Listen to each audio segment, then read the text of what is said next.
decirte, ven Espíritu Santo, ven sobre cada vida trayendo salvación, ven sobre cada vida trayendo restauración, ven sobre cada vida trayendo una transformación del corazón, oh Dios. Padre, te anhelamos y necesitamos más de ti en cada uno de nuestros corazones. Sabemos que tú estás en medio nuestro y declaramos por fe, Señor, que tú vas a hacer grandes cosas en cada uno de los que hoy estamos aquí reunidos buscando tu rostro con todo nuestro corazón. Señor, gracias te damos, te amamos a ti y de ti esperamos grandes cosas. Oramos en el bendito nombre de Jesucristo el Salvador. Amén y amén. Dale un fuerte aplauso al Señor en esta tarde. Que Dios te bendiga en gran manera. Bienvenida, bienvenido a la casa del Señor. Tome su lugar. Quiero hablarles hoy acerca de uno de los libros de la Biblia más controversiales. ¿Usted lee la Biblia? Sí, lee la Biblia. Hay libros que son un poco más fáciles de entender, de leerlos, sobre todo los libros de los evangelios. Cuando uno lee Mateo, Marcos, Lucas, Juan, son libros que medianamente uno puede comprender lo que dice y puede percibir rápidamente lo que Dios está hablando a través de ellos. Pero hay libros que son más difíciles, hay libros que son más complicaditos, que cuestan un poco más tratar de entender qué está diciendo acá, qué está diciendo allá, por qué dice esta frase o dice esta otra palabra. No sé si a usted le ha pasado alguna vez. Leer algún pasaje y no dice, no lo entiendo muy bien. ¿Le ha pasado? A nuestra hermana le pasó, allá también le pasó. Acá, ¿qué libro más le complica para leer? Cantar de los Cantares. ¿Ven? No hay que cantar tanto. Bueno, Cantar de los Cantares. Muy bien, es un libro complicadito. ¿Qué más? ¿Qué otro libro? Apocalipsis. Muy bien. Y de eso vamos a hablar hoy. De Apocalipsis. Es uno de los libros más controversiales. Un autor muy famoso y un teólogo dijo, el libro de Apocalipsis es el libro de la Biblia más reverenciado. Dice, es el libro más reverenciado, el menos entendido y el más descuidado de los escritos del Nuevo Testamento. Otra vez, el libro de Apocalipsis es el libro más reverenciado, es el libro menos entendido y el más descuidado de los escritos del Nuevo Testamento. El Apocalipsis, o libro de revelaciones, es un libro que es inspirado en el corazón de Dios y el autor bíblico de ese libro, ¿cómo se llama? O se llamaba Juan. ¿Qué Juan? Que hay varios Juan en la Biblia. El apóstol Juan. El apóstol Juan. Juan estaba en una situación muy delicada. Acá hay estudiantes de Biblia, estamos viendo el Antiguo Testamento, hay algunos, así que le voy a hacer algunas preguntas de examen esta noche. Pero Juan estaba en una situación delicada. Juan era un siervo del Señor, fue un discípulo del Señor, estaba en la edad de los 90 y tantos de años, sí estaba como estos ancianos ayer en el hogar, un hombre ya mayor, y a causa del Evangelio, él le había pasado lo que le habían pasado a otros discípulos también de Cristo, es que lo habían exiliado, lo habían como castigado por haber sido seguidor de Cristo y por haber predicado acerca del Evangelio de Jesucristo, y los mandaron a un lugar, a una pequeña islita que se llamaba, ¿cómo se llamaba? Patmos, la isla de Patmos. Muy bien, tenemos una imagen acá, Gise, si me ayudás, para poder ubicarnos un poquito en el contexto que vamos a hablar hoy. Bueno, acá tenemos todo lo que son Asia Menor en la época que escribe Juan, y por acá va a estar la isla de Patmos dando vueltas por ahí, donde él va a estar ubicado y va a escribir, inspirado por Dios, específicamente a 7 iglesias. 7 iglesias que estaban en esta zona de Asia Menor, y ahí ustedes conocen la iglesia de Pérgamo, de Tiatira, de Sardes, de Hermina, Filadelfia, Éfeso, la iglesia de la Odisea. A ellos el Señor va a hablarles a través de Juan, que estaba exiliado, por medio de visiones y revelaciones muy especiales de Dios. Juan, en más de una oportunidad en Apocalipsis, usted va a decir, y recibí del Señor una visión, y Dios me mostró esto, me fui al cielo y vi aquello y vi lo otro. Todo el mensaje que Juan va a hablar va a ser orientado a las iglesias que estaban en Asia Menor en aquel tiempo. Pásame la segunda diapositiva, esto es para ubicarnos en el contexto. Acá tenemos la iglesia de la cual vamos a hablar hoy. Yo quiero hablar hoy de la iglesia de la Odisea. Acá está la isla de Patmos, acá está Creta, ¿sí? En Creta estaba Tito trabajando, pero acá está la isla de Patmos, una isla muy pequeña, perdida. Acá está Italia, ¿no? Muy perdida ahí en el mar Mediterráneo. Y acá está la iglesia de la Odisea. Es la iglesia que vamos a hablar hoy. Es la iglesia que quiero traer un pasaje para nosotros de parte del Señor. Vamos a la otra diapositiva. Si uno ve el mapa actual, este es el mapa actual. ¿Sí? Acá está el Mediterráneo, acá está Creta, por acá está Patmos. Y esto es lo que se conoce como Turquía. Más o menos la iglesia de la Odisea estaba en la provincia de Denizli, acá en esta zona. Ahí se ubicaba antiguamente lo que conocemos nosotros como la iglesia de la Odisea. Si esto es la actual Turquía, más o menos para tener un mapa geográfico en nuestra mente. El libro de Apocalipsis contiene 22 capítulos y tiene 404 versículos. Es un libro que uno tiene que leer pidiéndole, como cualquier otro libro de la Biblia, la inspiración del Espíritu Santo y la guía del Espíritu Santo para entender bien lo que Dios está queriendo hablar. En este libro, que es un libro difícil de interpretar, que es un libro que amerita nuestra reverencia, pero también es uno de los libros que más se ha descuidado de los escritos del Nuevo Testamento. Entonces, hoy quiero hablarles acerca de la iglesia de la Odisea. La Odisea fue una ciudad que se fundó por un rey que se llamaba Seleucida Antíoco II. Seleucida Antíoco II.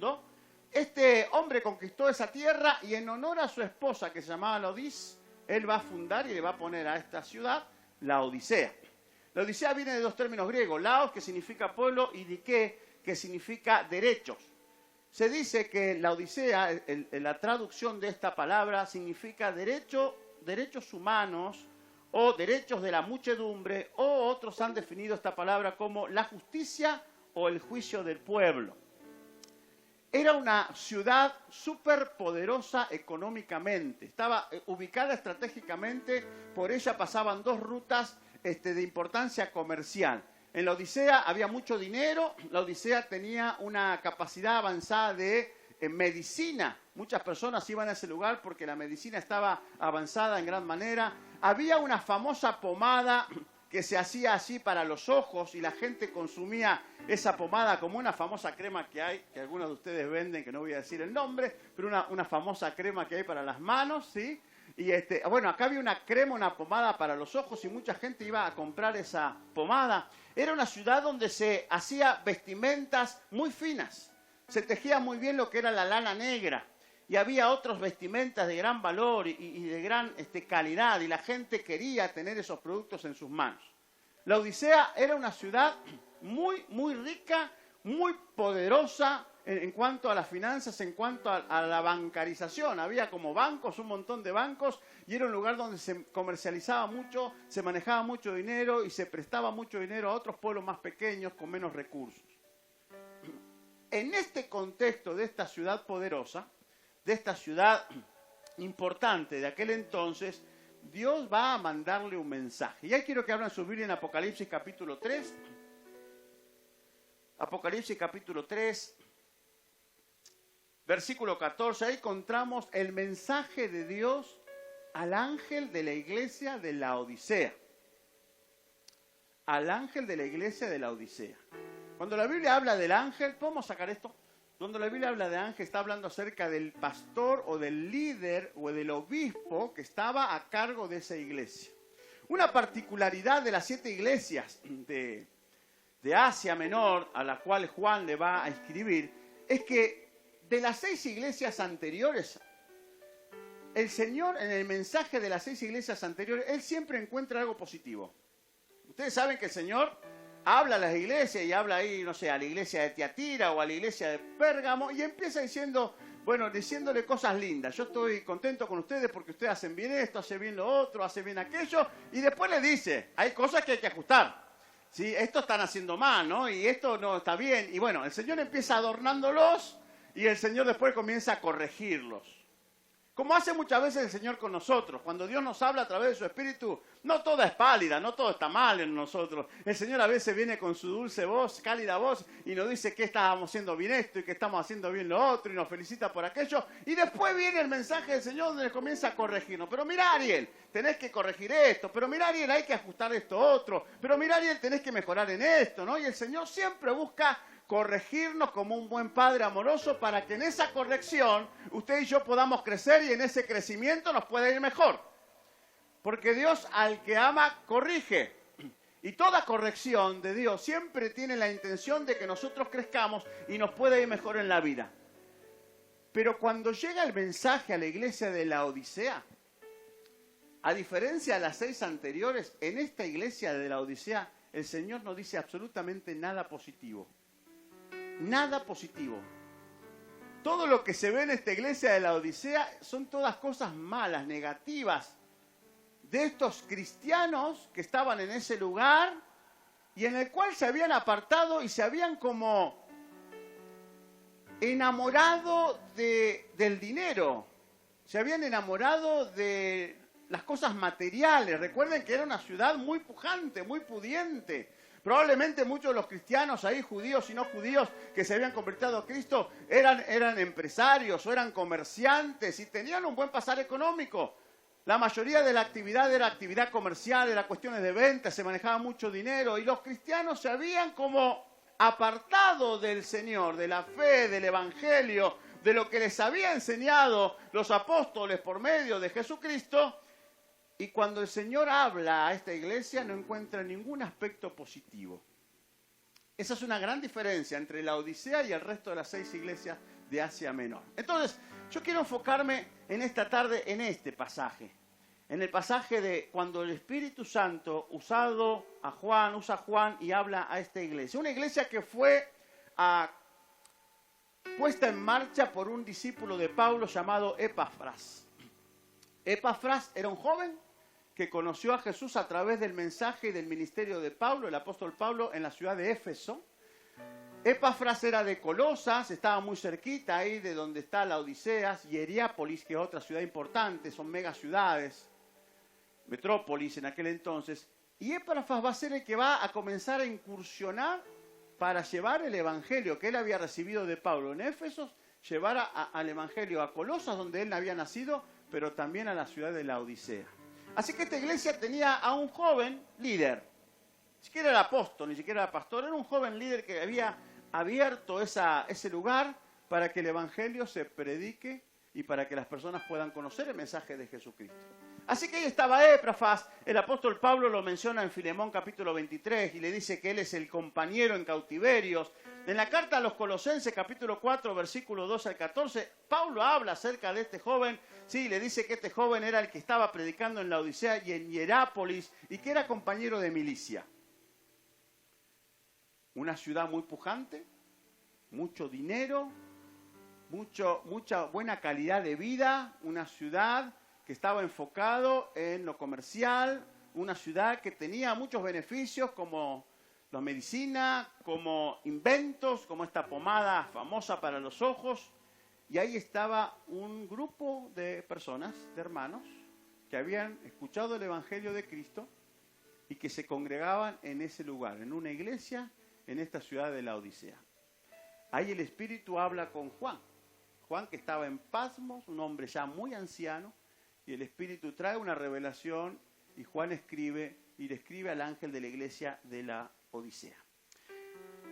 Lo que más se destaca de este mensaje, versículo 14 del capítulo 3 en adelante, es que lo que había pasado a estos cristianos es que se habían entibiado. Usted va a acordar ese pasaje, ¿no? El Señor los reprende y dice que no sean tibios. Prefiere que sea frío, que sean calientes, pero no tibios. O sea, la tibieza espiritual había llegado a la vida de estos cristianos. Y es muy probable que la tibieza espiritual llegue a la vida de estos cristianos porque estos cristianos se desenfocaron del Evangelio de Cristo y de hacer lo que el Señor les pedía.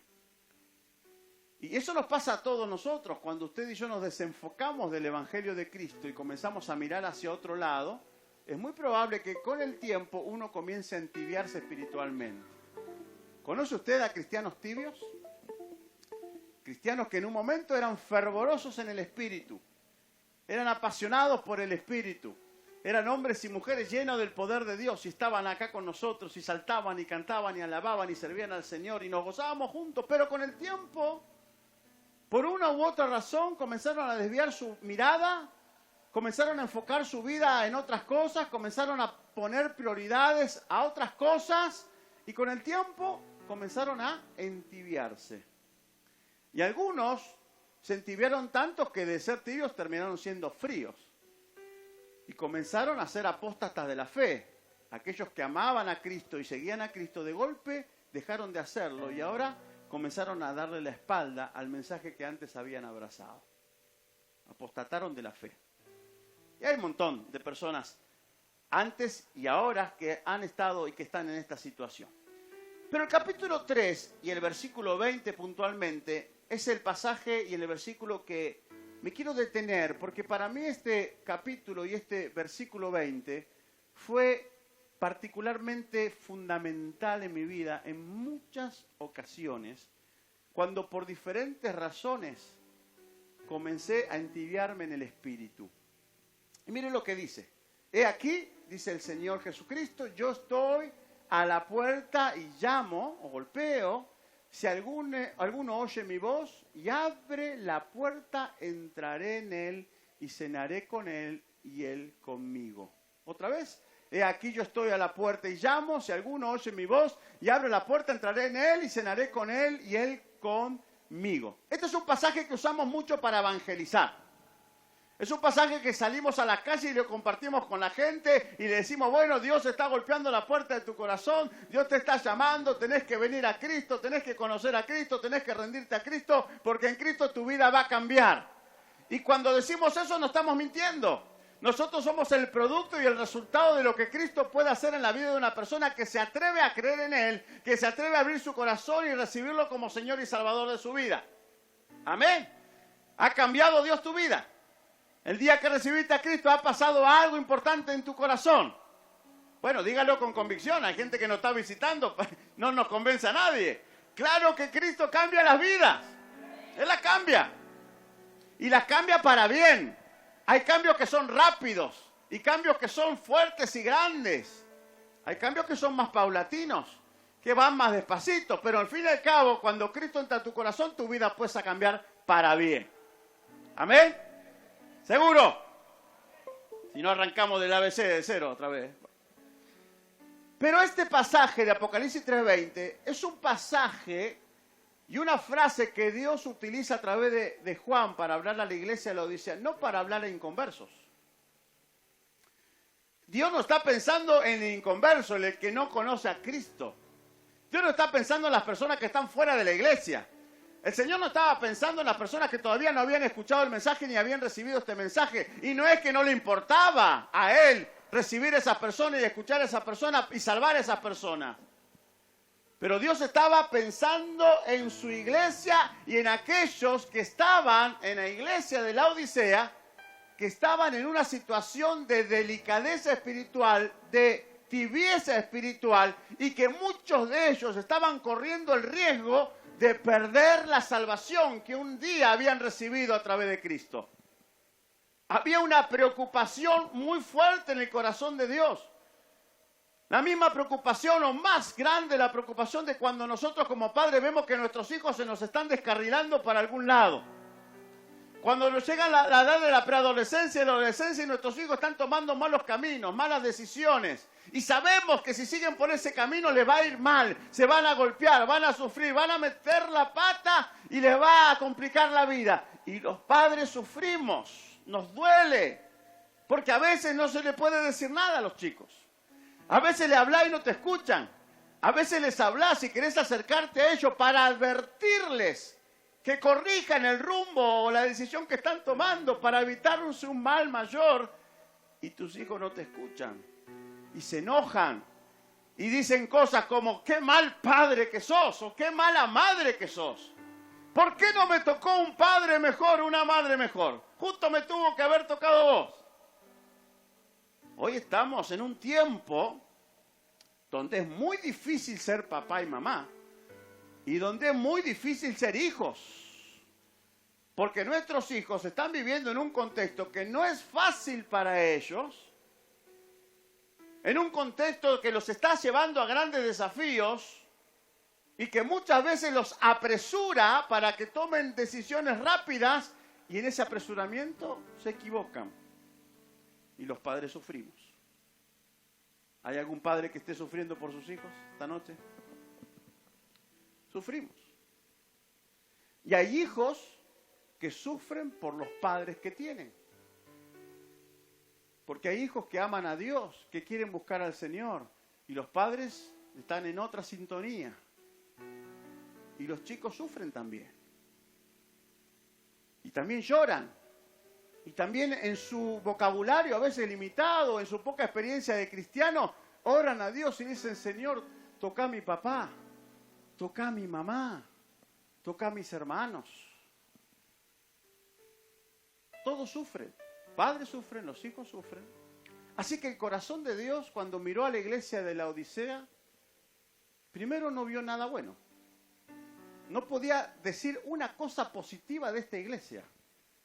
Sí había encontrado algo positivo en la iglesia, 6 iglesias anteriores, pero en esta iglesia, en este punto, todo era malo. Y ahí estaba el corazón del Padre encendido de amor, alertado, porque estaba viendo que muchos de estos cristianos se estaban apagando.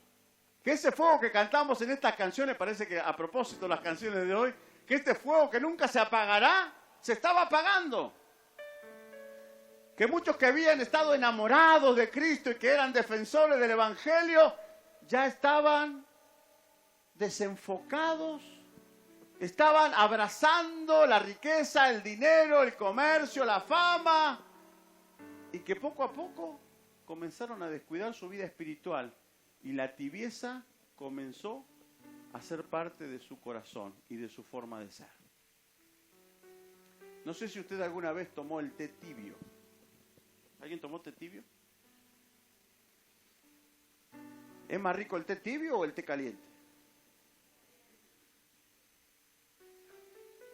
Hay uno que dijo tibio, pero la mayoría toma té caliente, ¿no? El té caliente tiene varios beneficios, encima hay un montón de tipos de té distintos, ¿no? Pero el té caliente es una infusión muy saludable, muy buena, que se diferencia mucho cuando el té está tibio. Cuando el té está tibio, usted tiene 2 opciones. ¿Cuáles serían? ¿Lo tiran o lo calientan? Tomarlo más rápido para digerirlo más rápido. O lo calienta o lo tira. El Señor tenía esta opción. O dejaba que estos cristianos en su tibieza se terminaran de enfriar y los abandonaba, porque en último de los casos fue decisión de ellos llegar a ese punto de tibieza espiritual, no fue culpa de Dios, o el Señor hacía algo para que comiencen a tomar temperatura otra vez. Le pregunto, ¿qué haría un buen padre? ¿Lo desecharía o buscaría la manera de darle temperatura? ¿Qué haría usted con su hijo o con su hija si está en un punto de tibieza? Lo desecha y dice, bueno, haz tu voluntad, haz lo que quieras, andate allá, cuando pase por todo lo malo, acordate. O trataría de ayudarle para que entre en razón rápidamente, ¿no? ¿Qué haría usted? ¿Cuál de las dos? Lo ayudaría, ¿verdad? ¿Y por qué usted ayudaría a su hijo? Por amor. Y ahí estaba Dios el Padre, viendo una iglesia que en ese momento no era la joyita, que no era la mejor iglesia, que de las 7 era la peor. Sin embargo, el amor de Dios para los de la Odisea no había cambiado. Ellos habían cambiado en relación a su amor para con Dios, pero Dios no había cambiado su amor para con ellos. Y en medio de este contexto el Señor escribe esto y larga esta hermosa invitación a cristianos tibios, no a inconversos, a cristianos que habiendo conocido al Señor hoy estaban en una situación de tibieza espiritual. Y les dice, he aquí, yo no me he ido, yo no te he abandonado, yo no te he desamparado, no te he dado la espalda, he aquí, yo estoy a la puerta de tu vida, de tu corazón, y estoy llamando, estoy golpeando esa puerta esperando que esa puerta tú la puedas abrir para que yo pueda entrar y otra vez tener comunión contigo y vos puedas tener comunión conmigo. ¿Sabe? El Señor lo que estaba tratando es de restablecer una relación que se había roto. Una relación que Él amaba mucho, como es la relación que Dios ama con cada uno de nosotros. El pastor Villegas hablaba el otro día y decía, el cristianismo, el evangelio no es una religión, es una relación con un Dios que está vivo, que es real. Que a lo mejor no lo vemos, que a lo mejor no lo podemos tocar, pero su presencia la podemos percibir. Amén. ¿Ha sentido usted la presencia del Señor? ¿Ha sentido el abrazo del Padre alguna vez en su vida? Dios es real. Él es real. Y entonces Dios estaba así hablando con este pueblo, sus hijos, preocupado por la tibieza espiritual. Preocupado porque si seguían en este camino de tibieza, lo próximo que iba a suceder era que se iban a perder. Se iban a perder. Porque déjeme decirle una cosa, querido amigo, querido hermano. La salvación usted la puede perder si no la cuida. La salvación es un regalo que Dios nos da y la recibimos por medio de la fe. Yo no tengo que hacer nada para la salvación que Cristo me ofrece. Yo debo creer. Yo debo recibir ese regalo y lo debo hacer por medio de la fe. Pero la salvación es gratis. No hay que pagar indulgencia, no hay que hacer tantas buenas obras para ser salvo. Dios quiere que todo el mundo sea salvo. Y la Biblia dice que si usted acepta a Cristo como Señor y Salvador a través de la fe, dice que Cristo viene y mora en su corazón. Y a partir de ese momento usted es salvo y es hija y hijo de Dios. ¿Amén? Ahora, la salvación yo la debo de cuidar para evitar que se pierda. Y eso ya no depende de Dios. Eso ya depende de mi actitud frente al regalo que he recibido de parte de Dios a través de Jesucristo. Estos hermanos habían descuidado ese regalo y como descuido se comenzaron a entibiar y en ese estado de tibieza, si no hacían algo, se iban a perder. Y el Padre, que los seguía amando, no quería que ninguno de ellos se pierda. Entonces viene este pasaje y dice, he aquí yo estoy a la puerta de tu corazón. ¿Sabe? He aprendido en la vida que el Señor golpea las puertas de diferentes maneras. A lo mejor la circunstancia que vos estás atravesando hoy, que es negativa, que es mala, que no la entendés, a lo mejor es algo que Dios está golpeando para llamar tu atención. En mi caso, el Señor me llamó en varias oportunidades, porque varias oportunidades, debo confesar, me entibié espiritualmente. Me descuidé. Me fui a hacer otras cosas, me desenfoqué. Agarré el camino que quise y me aparté del Señor y con el tiempo me entibié espiritualmente. ¿Y cuáles son algunos de los síntomas de un cristiano tibio? A ver, ¿qué se les ocurre? ¿Cuáles serían algunos síntomas de un cristiano tibio? No ora, ¿ok? ¿Qué? No lee la palabra, no se congrega con regularidad. ¿Qué más? No lo llena nada, ¿eh?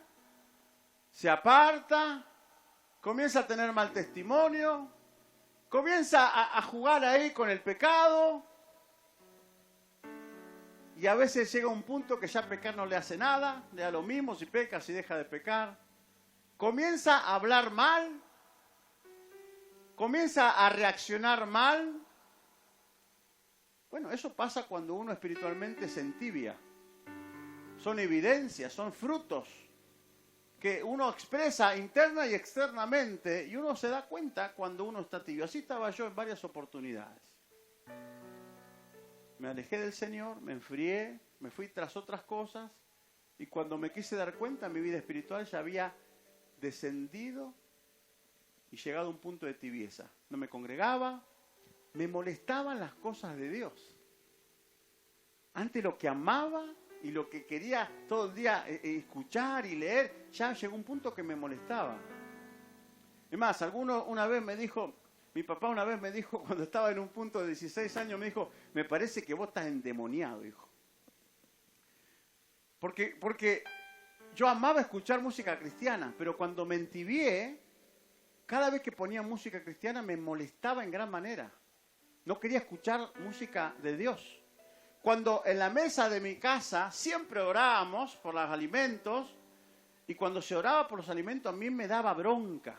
Y yo hacía ruido. Y le pegaba a mi hermano por abajo de la mesa para que deje de orar, ore más rapidito, que tenía hambre, ¿no? Y cuando mi familia se preparaba el domingo para ir a la iglesia, yo no iba a la iglesia, agendaba, me llenaba de agenda, yo hacía deporte en aquel entonces, y todas mis actividades eran el día de reunión. No tengo tiempo. Y comenzó a desarrollar un carácter de rebeldía. Me rebelé contra Dios, me rebelé contra mis viejos, me rebelé contra mis hermanos, me peleaba con mis compañeros de escuela. Mi vida comenzó a caer en un estado de desastre en todas las áreas. En todas las áreas. Metí la pata en más de una oportunidad. Hice cosas indebidas en más de una oportunidad. Y mi estado de tibieza espiritual cada vez iba llegando a un punto donde ya comenzaba a tornar más en lo frío, en la frialdad. Conté en esta iglesia y conté un testimonio una vez que tuve 2 intentos de suicidio y en esos intentos, en esos momentos, en medio de una situación trágica que viví, ahí escuché la voz de Dios. Y este pasaje fue el que me ayudó a entender que Jesús nunca se había ido. Que el que se fue era yo. Y ustedes saben, si alguna vez le ha pasado estar en la tibieza espiritual, que es difícil volver a tomar temperatura en el Señor. Es como el nadador que va nadando hacia mar adentro, pero cuando quiere regresar se encuentra que está cansado, que las olas le son contrarias, que ya el cuerpo no le responde de la manera, y la costa que parece tan cercana parece que es algo que nunca uno puede llegar. Y muchos en esa desesperación por querer llegar a la orilla para poder pisar tierra firme, se terminan ahogando en el medio de la bravedad del mar en el cual se metieron a nadar alguna vez. Llegué a un campamento, el predicador de aquel entonces, un joven, abre la Biblia en este pasaje, Apocalipsis 3:20. Mi papá me pagaron el campamento. Me molestó que me pagaran el campamento. Me dio bronca. Papá, ¿por qué no me das esa plata y yo hago otra cosa con la guita? A mí me gustaba jugar al Pac-Man en aquel entonces, las maquinitas. Gastaba tiempo y dinero en el Pac-Man. Era un adicto a las maquinitas de juego. Y me enojé con mi papá. Como todavía vivía bajo el techo de mis viejos, mi viejo me dice acá, mira, mientras vos vivas bajo mi techo, acá las cosas las sé como yo digo. No sé si alguien escuchó alguna vez esa versión. ¿Eh? O alguna vez alguien se la dijo a algún hijo. Bueno, papá, yo voy acá, pero yo no voy a hacer nada y yo voy para cumplir con vos, pero a mí no me interesa una rebeldía, un lío. En el colectivo éramos casi 45 jóvenes, todos saltando, cantando, gritando. Yo solo como un loco malo, porque encima uno se pone loco y malo, sentado de brazos cruzados en el asiento así, en el fondo, en el asiento 40, atrás del baño estaba. No quería que nadie me hable, que nadie me diga nada, no quería escuchar a nadie. Tenía ganas de agarrar la guitarra de esto y romperle la cabeza a todo esto que estaban ahí cantando y saltando. No quería saber nada, eran 3 días de campamentos. Todo el mundo divirtiéndose, jugando y hacían cosas lindas de jóvenes. Y yo amargado, sentado en mi carpa. Iba a buscar la comida y me la llevaba a la carpa para comer solo, porque no quería estar con nadie. Era lo que hace muchos años se conoció como una serie Rebelde Way, ¿no? Era un Rebelde Way con todas las letras. Estaba molesto, estaba enojado. No quería saber nada de Dios. Yo había nacido en un hogar cristiano. Conocía el Evangelio de pequeño, iba a la iglesia de pequeño, fui bautizado a los 12 años de edad, recibí al Espíritu Santo a los 14 años. Tenía una experiencia, unos encuentros con el Señor maravilloso, glorioso, unas cosas que si les cuento usted no me va a creer. Dios me visitó en más de una oportunidad, sentí su presencia de una manera increíble.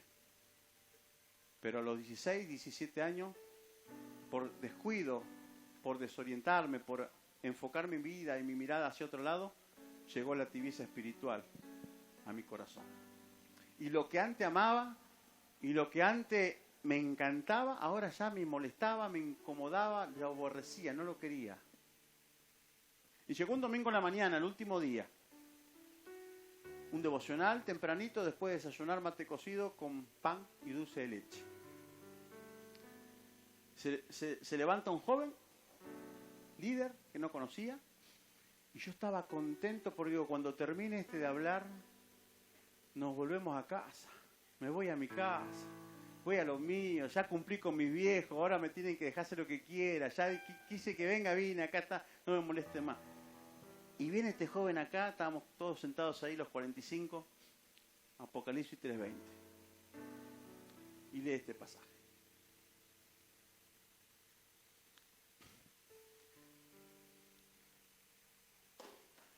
No podía definir qué me pasaba.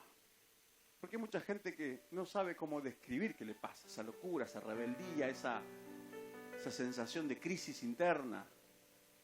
Y parece que cada vez que te preguntan, ¿cómo te sentís? Más bronca te da. Y no sé, pero estoy mal. ¿No? Y no sé, pero no me preguntes, no te das cuenta. Y uno está cortocircuito. Pero ese día cuando él leyó y dijo, aquí yo estoy. Yo me quedé, acá la coma está puesta a la puerta y llamo punto y coma. Pero yo, aquí yo estoy. Y ahí fue donde sentí la voz de Dios, que me dijo, yo nunca te dejé, yo nunca me fui, yo nunca te di la espalda, yo nunca te hice nada para que llegues a esa locura conmigo y para que llegues a esa tibieza espiritual y comiences a tener este tipo de vida que estás teniendo, que me duele, me decía el Señor. Porque a cualquier padre o madre, cuando sus hijos hacen cosas malas o cuando los padres hacen cosas malas, a cualquier hijo le duele el corazón. Y yo leí este pasaje, escuché ese mensaje, 25 minutos predicó. Mire, que quería irme, que lo llevé a controlar. Yo estoy. Y siguió a la puerta. Si alguno oye mi voz. ¿Sabe? La voz de Dios es clara. El Señor no tutea, o titubea en realidad. Y habla suave para que tratemos de no entenderlo. Él quiere que le escuchemos. Dice, si alguno oye mi voz y abre la puerta, yo entraré en él. Este joven se paró acá y dijo, hoy es un campamento de jóvenes, se está terminando, la pasamos fantástico. Y él dijo, yo sé que muchos de ustedes que están acá, dijo él, que no querían venir acá. Pero Dios, que te ama, pero este Dios a cual le importás, este Dios que no te desechó, este Dios que bancó toda tu locura y tu rebeldía y toda tu historia, este Dios hoy te da una nueva oportunidad para que te encuentres con Él. Y él comentó así y terminando hizo dos preguntas. La primera pregunta es, ¿hay algún joven que no conoce a Cristo? Dijo él. Y de los 45, unos 10 levantaron la mano. La primera vez que habían escuchado acerca de Cristo, habían ido porque le invitaron unos amiguitos. Y él dijo, bueno, a estos jóvenes les pido que se paguen de este lado. Así que los 10 jóvenes se pararon acá. Y había unos pastores, así que les invitó a los pastores y le dijo, ¿por qué no hablan con ellos? Y le invitan a ellos a recibir a Cristo como Señor y Salvador de su vida. Así que los pastores fueron, charlaron con los jóvenes, hablaron con ellos, le escucharon, muchos de ellos quebrantados, llorando. Muchos de ellos hicieron la decisión de fe. Pero la segunda pregunta fue, ¿hay algún joven que está acá en esta noche que se alejó del Señor y hoy está en una situación de tibieza espiritual? Éramos 45, menos 10, 35. Matemática no cambia. 35. 23 jóvenes levantamos la mano aquel día, reconociendo nuestra miseria espiritual. Dijimos, yo estoy tibio. Yo estoy enojado, yo no quiero saber nada del Señor. No es que no conozca al Señor, yo no estoy en aquel grupo, yo ya había tenido una experiencia con Cristo. Pero hoy estoy en una situación donde ya estoy desganado, donde ya no quiero saber nada.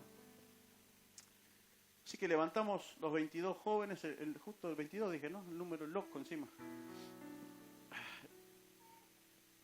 Y él dijo esto: Dios está golpeando la puerta de tu corazón. Él quiere tener otra vez una relación contigo. Por favor, llorando ya en esa época, en ese momento del mensaje, él dijo, por favor, ábrele la puerta y deja que él entre y que puedan cenar juntos. Después de esas palabras, nos invitó a pasar al altar. Muchos llorando, pasamos. Otros medio como que no entendían, pero sabían que algo les impulsaba a pasar al altar. Pero esa mañana, en ese momento, en ese altar, sin entender muchas cosas, sin saber el porqué de muchas otras, yo decidí una vez más abrir la puerta del corazón para que el Señor entre a mi vida y podamos encontrarnos otra vez.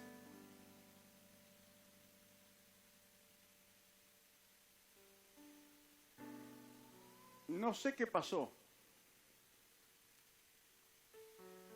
pero la locura que tenía adentro, el raye que tenía en la cabeza, el enojo que me carcomía, de golpe desapareció. Y sentí, literalmente, se lo digo, sentí el abrazo de Dios diciéndome bienvenido otra vez. ¿Sabe? Dios no quiere que se pierdan ni los que están afuera, que todavía no conocen a Cristo, ni los que están adentro, que habiéndole conocido, por alguna razón, se han entibiado en el espíritu. Y el mensaje de esta tarde es esto. No es para juzgarnos, ni para decirnos por qué vos te enfriaste, y por qué vos no venías a la iglesia, y por qué vos llegaste.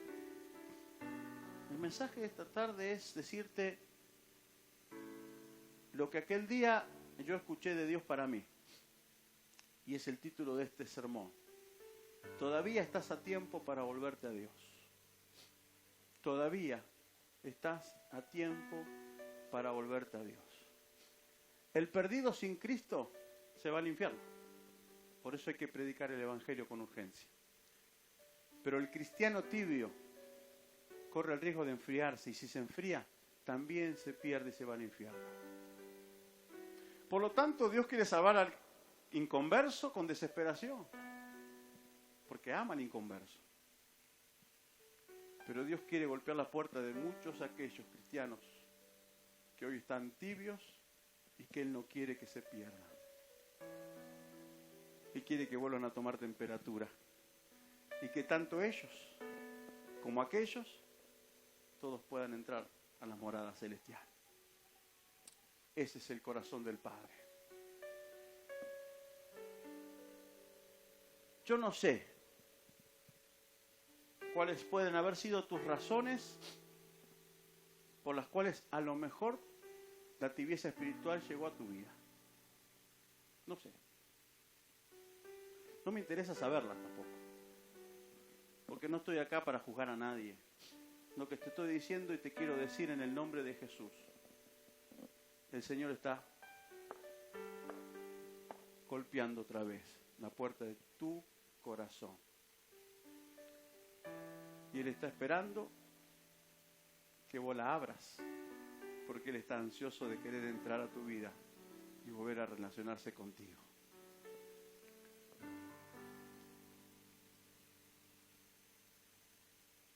Mi vida cambió de aquel día.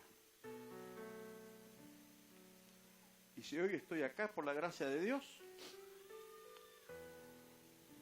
pero porque me atreví con 16 años, 17 años, a abrir la puerta del corazón. Porque la puerta la tenés que abrir vos. Él golpea, vos la abrís, Él entra y tu vida cambia. Pónete de pie en esta tarde.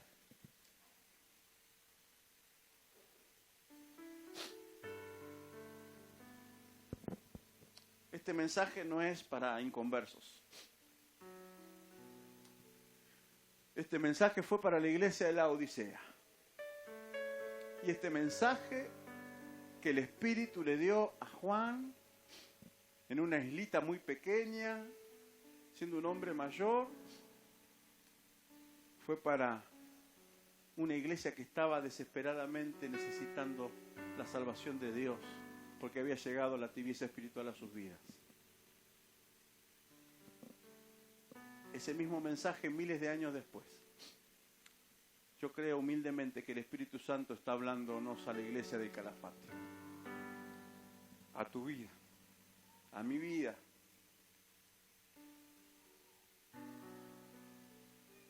Y si vos considerás que de alguna manera, por alguna razón,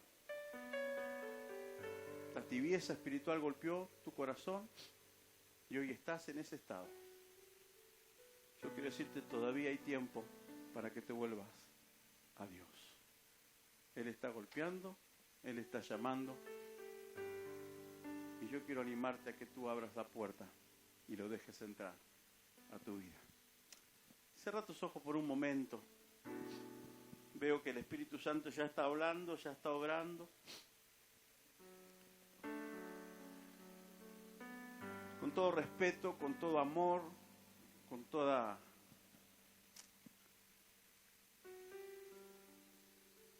autoridad que Dios me ha dado, yo quiero invitarte a que si vos estás espiritualmente tibio, que puedas venir a este altar conmigo. Yo quiero orar por vos. Quiero abrazarte en el Señor y decirte no pierdas más tiempo. En el Evangelio no es para tibios. En el Evangelio tenemos que estar fervientes en el Espíritu. Y sin importar las razones, Dios hoy no te juzga. Dios te está invitando a que abras tu corazón una vez más a Él, porque Él te ama. Por nada del mundo el Padre quiere que te pierdas. Así que si sentís algo del Espíritu en esta tarde, si sentís que Dios te habló de alguna manera, vení adelante. Vení adelante. Y habla con papá. Habla con Dios. A veces nos enojamos, a veces pasan cosas. Y cuando nos quisimos acordar, ya el fuego del Espíritu se apagó. Se apagó. Bajó la intensidad. Pero la buena noticia es que con el Señor se puede volver a prender. Y tu vida puede volver a arder en el poder del Espíritu como un día ardió para Él. Gloria al Señor. Mira, Mirce, Magda, a Víctor, ayúdame a orar por nuestros hermanos. Claudia. Si alguien más siente que Dios está golpeando la puerta de tu corazón, vení a este lugar. Vení a este lugar. Yo quiero que hoy empiece algo grande en tu vida. Que el fuego del Espíritu comienza a arder otra vez. Y que te puedas reencontrar con Jesucristo. Y tener esa íntima y estrecha relación que alguna vez tuviste. Gloria al Señor. Oremos, hermanos. Comencemos a orar, mi amor. Empezá a orar. Vero, si podés venir. Yo estoy a la puerta y llamo. Gloria al Señor.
que tengo, a cambio de su amor, yo fallaría.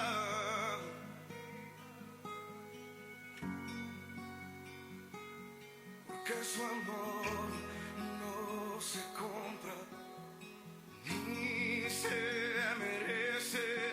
Su amor es un regalo, de gracia se recibe.